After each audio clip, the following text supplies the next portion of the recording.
Hello, magandang gabi po muli sa ating lahat. Ngayon po ay nandito na naman po tayo at isang pamamaraan na naman upang ang ating mga partner ay pakaibigin tayo. Pamahalin tayo ng walang kapantay. Yung talagang mamahalin tayo ng tayo at tayo lamang ng habang buhay.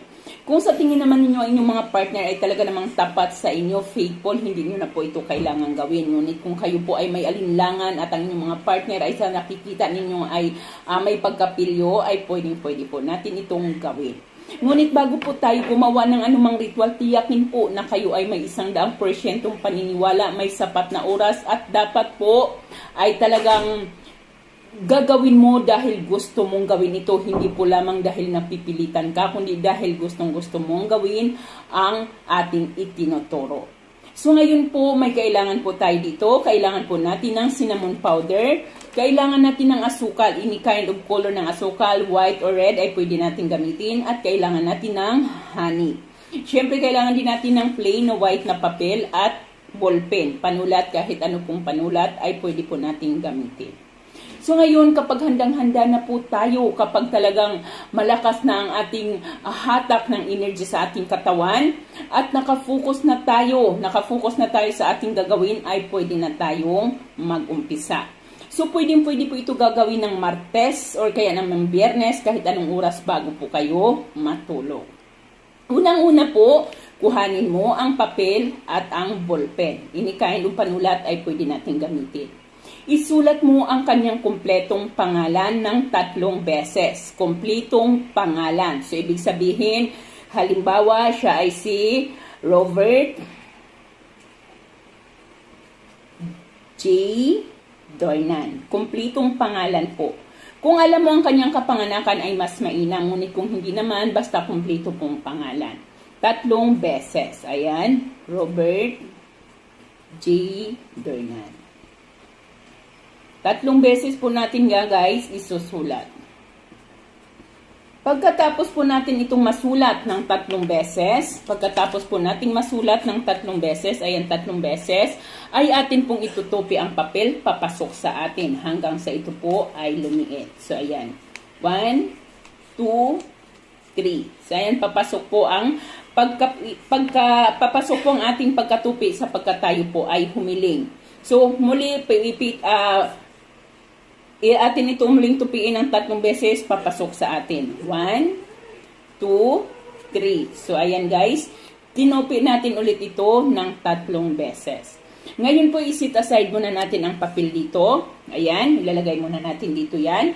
Ngayon po ay kumuha ka ng kalahating kutsara or 1 kutsara ng asukal. Depende po sa inyo. So, ito po, kukuha tayo ng 1 kutsarang asukal at ilagay natin ito sa ating baso. Ngayon, kapag nandyan na po ang ating asukal, wala lang po akong honey. Ngunit kailangan po natin ng honey. Lalagyan mo ang ating asukal ng 3 kutsara ng honey. Tandaan, 3 kutsara ng honey. Kapag nailagay na po ang ating honey, ay haluin natin itong maigi hanggang sa maghalo ng husto ang ating asukal at ang ating honey.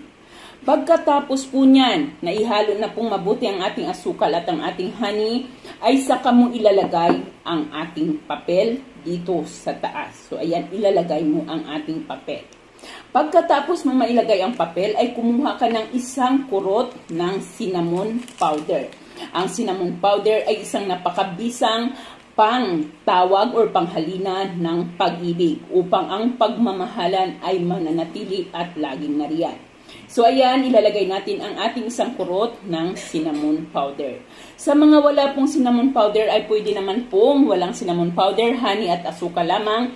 Ngunit, mas maganda po sana kung tayo ay mayroong cinnamon powder. So, ayan, kapag nandyan na po lahat, ay hahawakan mo ito. Hahawakan mo ito, bigkasin mo ang kanyang pangalan. So, hihiling tayo ng 7 beses. Bigkasin mo ang kanyang pangalan. So, halimbawa, sino ang sinulat mo? Si Robert J. Dornan. Bibigkasin mo si Robert Dornan. Ang ating pag-iibigan ay magpapatuloy at lalong tatamis tulad ng asukal at honey. At ang sinamong ito ay ang magpapanatili ng ating pag-iibigan habang buhay. Muli mong bigkasin ang kanyang pangalan, kahilingan, bigkasin ang kanyang pangalan, kahilingan hanggang sa 7 beses.